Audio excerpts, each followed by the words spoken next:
Hello guys, so welcome back to my YouTube channel. Thank you for clicking on this video, and I hope you are entertained.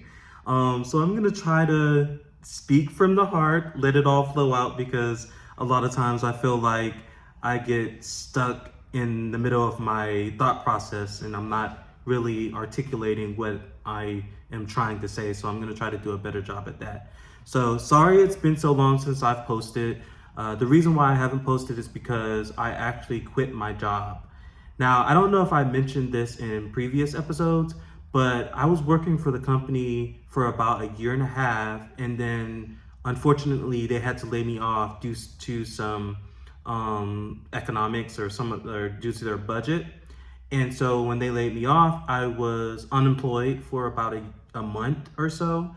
And then they reached out to me to offer me another position within the company. And, the company was really great. Like, I enjoyed the company. It was in politics, of course. And I felt like I was giving back, and I felt like I wasn't compromising any of my morals, which I find a lot of people do to work in politics. And so I really enjoyed the job. So that's why I went back. But then when I started back, I just didn't feel valued. I felt like I could be let go at a moment's notice, without a moment's notice. And so I was just like, oh, and then on top of that, I take medications for my bipolar. And the medication kind of leaves me with a lack of motivation. And also, it's very sedating. So those challenges were kind of a lot to undertake and keep the job. So I decided to just let the job go and focus on other things. And actually, what I'm planning on doing is doing Lyft part-time. I want to still focus on my finances and make sure I'm saving up money. And so I'm gonna, like I said, do Lyft part-time. And my goal is to do full-time content creation. So hopefully I'm gonna try my best to stay consistent. And now that I don't have a full-time job, I think I can do that. Let's see. So I'm back to doing Lyft part-time, and I want to focus on content creation. And so the topic of this video is pretty much centered around the President of the United States State of the Union uh, address. So I basically want to talk a little bit. I didn't watch the full State of the Union address because my friend called me through the middle of it. So I want to disclose that and have full transparency with you guys. The first thing I want to say that I remember from the State of the Union was that President Biden was talking about how the economy is so much better than it was pre the pandemic. And what I will say to that is it's nice to say, and there is some truth to that. There are more people employed than there were prior, but what they don't tell you is that a lot of people lost their jobs because of it, because of the pandemic. So a lot of those statistics include people just returning back to work. So I don't think that's necessarily a fair assessment without specifying that. And then another thing I would like to say to that is it's easier to say that the economy is doing well if you're in the middle class or you're a part of the rich elite and you're gainfully employed. I know a lot of people that are underemployed, if they're employed at all, and that just doesn't speak to their reality. So I just think it's so unfair to say that when you have so many people that are underemployed. And I actually didn't, I wish I would have looked up a statistic to say how many people are unemployed, but I didn't have the time to. And on top of that, you have to bring up the fact that there is inflation. Even if people are working, prices for our common goods are going up. And, if that's the case, that again leads to you not having a job that requires you, that allows you to have a livable wage if you can't afford the common goods.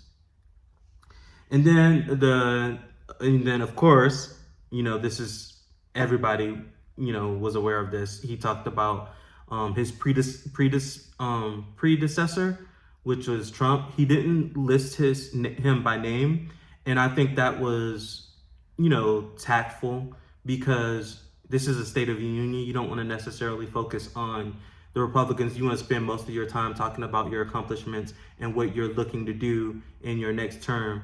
So I do applaud him for that. Nonetheless, he did refer to Trump as his predecessor throughout the State of the Union, and he basically talked about how it was Trump that wants to take away democracy, if I'm not mistaken. And another point of discussion was the fact that Biden is going to be 81, or will be 81 if he were to win the election and start his second term, while on the other hand Trump would be 77. So a lot of people talk about the age difference and whether or not people should consider that, and I know Republicans have made that a point to say that, and it is kind of scary. And I do think that the Republicans are really effective in this messaging. One thing that people always say that the Republicans are good at is messaging. Even though they don't necessarily have a solution to offer, they will talk about how the Democrats aren't doing anything, or how the Democrats aren't living up to what they say that they want to actually implement. So I will say, yeah, the Republicans are right, and it was good for Biden to mention that, age isn't going to necessarily be a factor, because both of them are about the same age.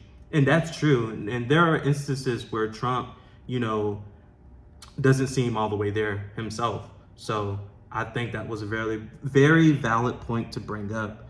Then Biden talked about abortion rights, and he talked about how it was, Trump's doing the reason why the Supreme Court was able to overturn Roe v. Wade. And that was true. Trump was able to nominate and put into power 3 Supreme Court justices that were a part of overturning Roe v. Wade. And I don't think that, I think that was unfortunate. My personal thoughts on that, I think for me, I like how on The View, Sunny says that her viewpoint is she doesn't believe that, someone should do it. She wouldn't want to encourage anyone, and she wouldn't do it herself, and have an abortion. But she feels like it's not her place to make the decision for another family, that decision should lie between the family and the person who's pregnant. And I think I agree with that. I think it's up to the family. And then let's see. Another point that I think was significant during the State of the Union address was that Biden mentioned Laken Riley, who was killed by an illegal immigrant, and he actually noted that the immigrant was illegal. And a lot of people said that was significant because Democrats try to stay, keep from using the word illegal. They typically will say undocumented immigrant. So the fact that he was invigorated and he stood by that fact and said that it was illegal that killed her, and that it was important to mention her by name, Laken Riley, I think was a significant moment. And he basically did that after Marjorie Taylor Greene was shouting and say her name and calling the immigrant illegal. And then another thing that Biden touched upon was foreign affairs. I remember this to be true, and I also read this article in CNN where they talk about how President Biden is known for his foreign policy.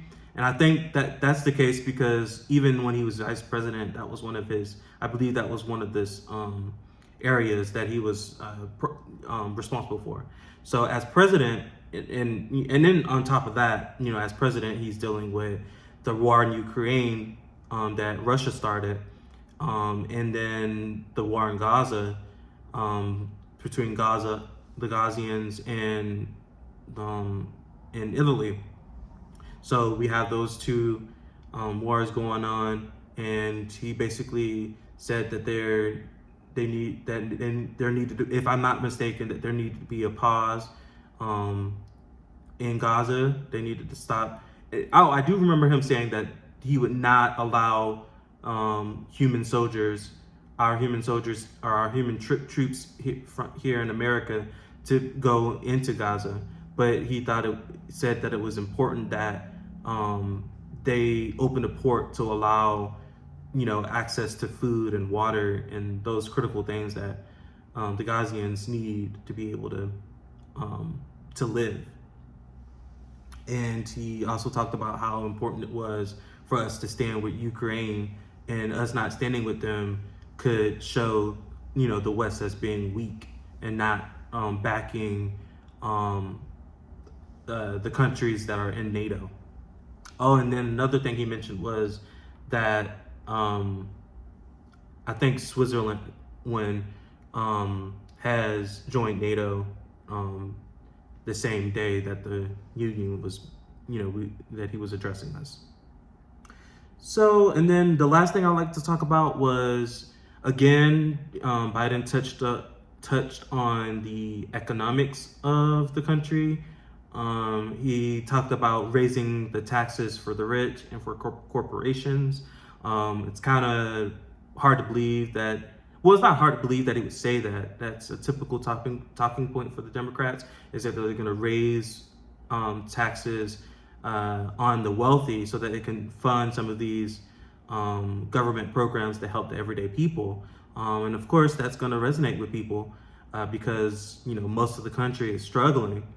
But talk is cheap. We need to actually see you implement some policies to address those concerns.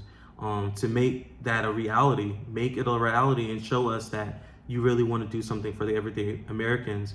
And that reminds me of some of the things that Biden wasn't able to deliver on. He promised that he was going to raise the minimum wage to a livable wage. I believe the aim was to raise the national minimum wage to $15. He did not deliver on that. He promised to eradicate student loans, and he didn't deliver on that. And that's a whole nother story. But I will leave you with this. I don't know how I feel. I'm not gonna say I'm optimistic. I think we need to be pessimistic in this moment, and to galvanize people. If we stay complacent and think that we're gonna get another 4 years of Biden, and it's kind of guaranteed, then we could, really lose. I ask you to remember what it was like when Hillary Clinton was running against Donald Trump. Everybody thought that Hillary was going to win, and she didn't, and it was a very big upset. We don't want to see that again. What I will say is, I think Donald Trump is dangerous, and the fact that he's been indicted, 91 times speaks to his character. And I don't think we need to elect someone again like that, because one, will be viewed as the laughingstock of the world, and it does kind of make us look weaker, and it makes us look disorganized, and so that's one of the reasons why, or some of the reasons why I would encourage us to vote for Biden, because again, it looks like it's just the binary choice here. So I appreciate you hearing me out. Again, I'm gonna promise that I'm gonna stay consistent. I'm gonna have some more videos on my channel. Again, like I talked about, I want to interview some people about what it's like working in this economy, because I think that would be significant and kind of interesting to delve in. And yeah, I'm gonna keep brainstorming, because I do want to stay consistent as a content creator. Thank you for listening to me, and don't forget to like, comment, and subscribe to the channel. And until next time, see you.